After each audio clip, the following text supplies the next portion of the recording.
जय श्री राम। शंखनाद में आपका स्वागत है। ममता बनर्जी बौखलाई हुई है, डरी हुई है, बेचैन है।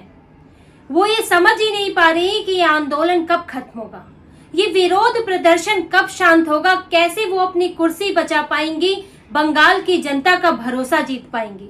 इसी बौखलाहट में, अकबकाहट में ममता बनर्जी कोई भी बयान दे रही है, वो कुछ भी बोल रही है।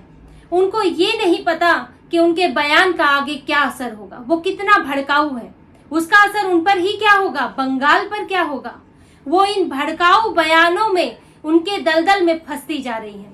ममता बनर्जी 13 साल का उनका शासन हो गया है, लेकिन वो इस विरोध प्रदर्शन को संभालने में इतनी अक्षम है, इतनी असफल है कि वो इतनी परेशान हो गई है कि वो एक बयान देती है और अगले दिन उस पर माफी मांगती है। वो जोश में होश खो बैठती है, वो कुछ भी बयान देती है, वो पूरे देश को आग में झोंकना चाहती है और अगले दिन इस पर उन्हें माफी मांगनी पड़ती है। आप समझिए ममता बनर्जी की क्या हालत है, क्योंकि ममता बनर्जी के सामने पहली बार उन्हें अपनी इस सिस्टम फेलियर का उनको सामना करना पड़ा है। अभी तक तो जो भी हिंसा होती थी, जो भी चुनावी हिंसा हुई, चुनाव जीतने के बाद अपने प्रतिद्वंदियों को दबा दिया जाता था, हिंसा होती थी, लेकिन ममता बनर्जी इस बार जनता का सामना कर रही हैं। इस बार उनके सिस्टम पर सवाल है। और देखिए, बंगाल में ऐसा नहीं है कि पहली बार विरोध प्रदर्शन हो रहे हैं। विरोध प्रदर्शन तो सीएए के समय पर भी हुए थे। तब रेल की पटरियां उखाड़ी गई थी, ट्रेनें रोकी गई थी, ट्रेनें तोड़ी जाती हैं।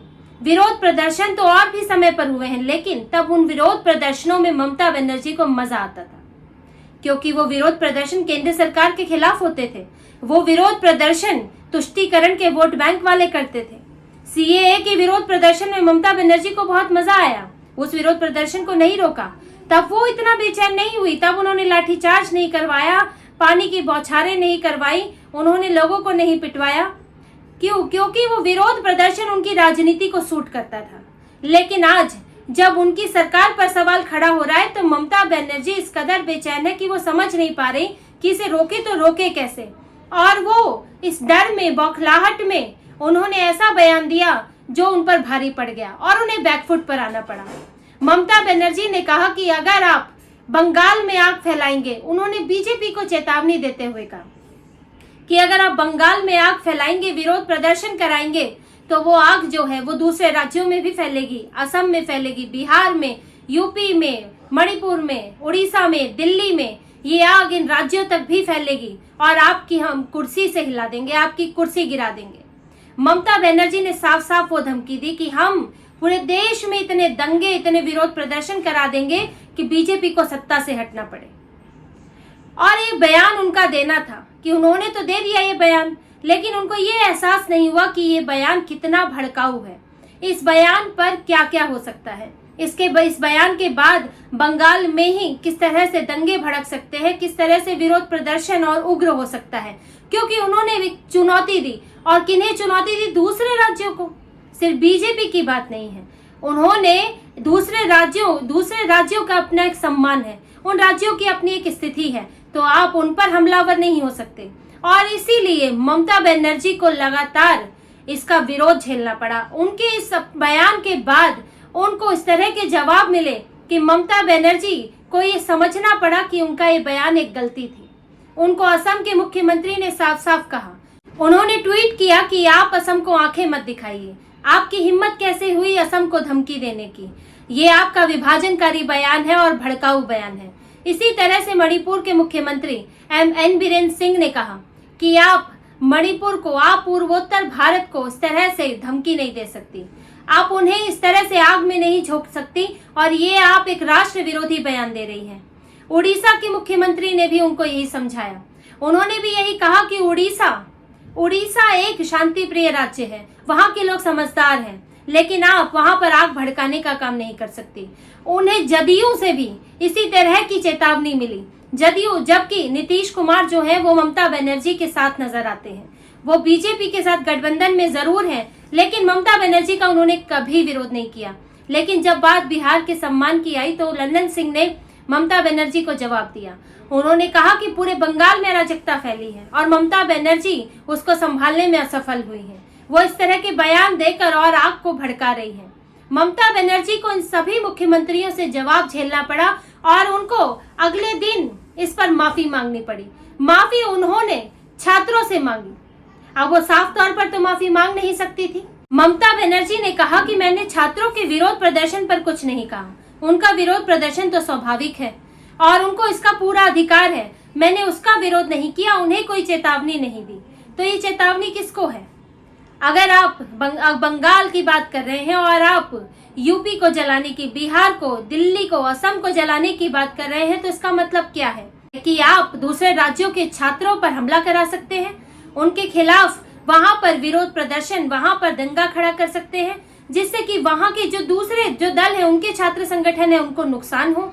आप बंगाल के ही छात्र संगठनों पर कार्रवाई, उनके ऊपर हमला करा सकते हैं। ये तो खुलेआम धमकी है कि यहाँ पर छात्र विरोध प्रदर्शन कर रहे हैं तो दूसरी जगह के, दूसरे राज्यों के जो छात्र संगठन है वो भी सुरक्षित नहीं है। ये ममता बनर्जी की धमकी है, चेतावनी है, क्योंकि आप और दंगे कैसे भड़काएंगे दूसरे राज्यों में? आप वहां पर कुछ ऐसी स्थितियां बनाएंगे, जैसा कुछ गलत करेंगे जिससे कि वहां पर भी अराजकता फैल जाए।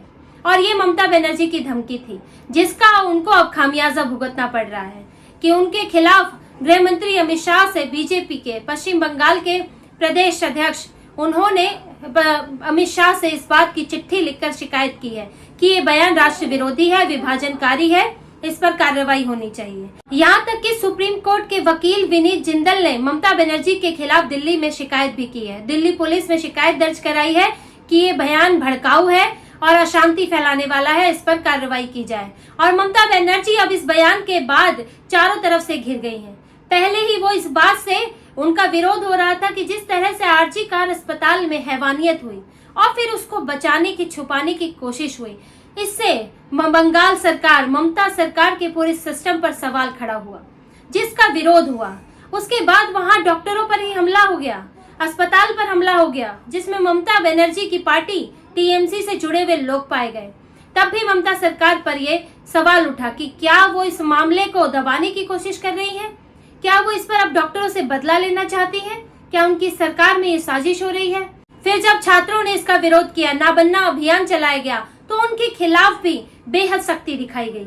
और फिर ममता बनर्जी ने अपने बयानों में एक तरह से चेतावनी दे डाली, एक तरह से भड़काने की पूरी तैयारी कर ली कि दूसरे राज्य भी आग में जल जाए।